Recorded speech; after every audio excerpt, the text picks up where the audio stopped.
విజయవాడ ప్రాంతంలో బస్సు యాత్ర చేస్తున్నటువంటి ఆంధ్రప్రదేశ్ ముఖ్యమంత్రి వైఎస్ జగన్మోహన్ రెడ్డి మీద ఈ రాయి దాడి జరిగిన సంగతి తెలిసిందే. అయితే దీని పట్ల ఆంధ్రప్రదేశ్ రాష్ట్రంలో ఉన్నటువంటి ప్రజానీకం మొత్తం కూడా ఒక్కసారి ఉలిక్కిపడ్డారు. శనివారం నాడు రాత్రి అవడం సరిగ్గా 8:30 ఆ ప్రాంతంలో జగన్మోహన్ రెడ్డి 9 ఆ ప్రాంతంలో ఈ యొక్క బస్సు యాత్ర కాసేపట్లో ముగించబోతున్నారు అనుకున్నప్పుడు రోడ్ షోలో అంటే ఓపెన్ టాప్ వెహికల్లో ఆయన ఈ రోడ్ షోని నిర్వహిస్తున్నటువంటి టైంలో గుంపులుగా జనం ఉన్నా కూడా సడన్గా వచ్చినటువంటి ఈ రాయి ఎక్కడి నుంచి వచ్చింది, ఎవరైనా కావాలనే ఇట్లా చేసినటువంటి పరిస్థితి ఉందా అనేటువంటి దాని గురించి రకరకాల డిస్కషన్లు నడుస్తున్న టైంలో అతి వేగంగా అంటే విజయవాడలోని సింగనగర్లో జరిగింది ఇది.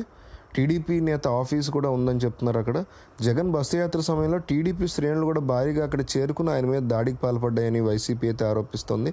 కానీ ఓ పక్క తెలుగుదేశం పార్టీ ఏమో అట్లాంటిది ఏమీ లేదు, కోడికత్తి డ్రామాలాగా ఇది కూడా ఇంకో డ్రామా అంటూ రివర్స్లో జగన్ మీద సీరియస్ అవుతున్నటువంటి పరిస్థితి. జగన్కి ప్రస్తుతానికి డాక్టర్లు అయితే ఫస్ట్ ఎయిడ్ ఇచ్చారు, కాస్త కోలుకునేటువంటి పరిస్థితి ఉంది, రెస్ట్ తీసుకోవాలని చెప్పేసి డాక్టర్లు చెప్పారు.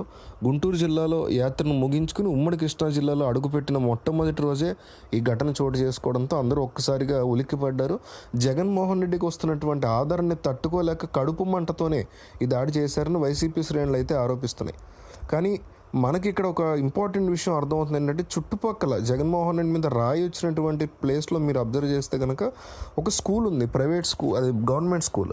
సో ఈ గవర్నమెంట్ స్కూల్లో ఎవరో కొంతమంది ముందుగానే దూరి లోపలికి ఉండి నక్కి వెయిట్ చేసి జగన్మోహన్ రెడ్డి మీద రాయి విసిరారు అనేటువంటి అది మాత్రం స్పష్టమవుతుంది. ఇంకొకటి ఏంటంటే, జగన్మోహన్ రెడ్డి యొక్క కాన్వాయ్ ఆ ఏరియాలో వెళ్తున్నంతసేపు కూడా 2-3 సార్లు, 4-5 సార్లు అంటున్నారు కొంతమంది, మరి నాకు తెలిసి 2-3 సార్లు కరెంటు పోవడం జరిగింది. విద్యుత్ యొక్క అంతరాయం విపరీతంగా ఏర్పడుతూ వస్తుంది.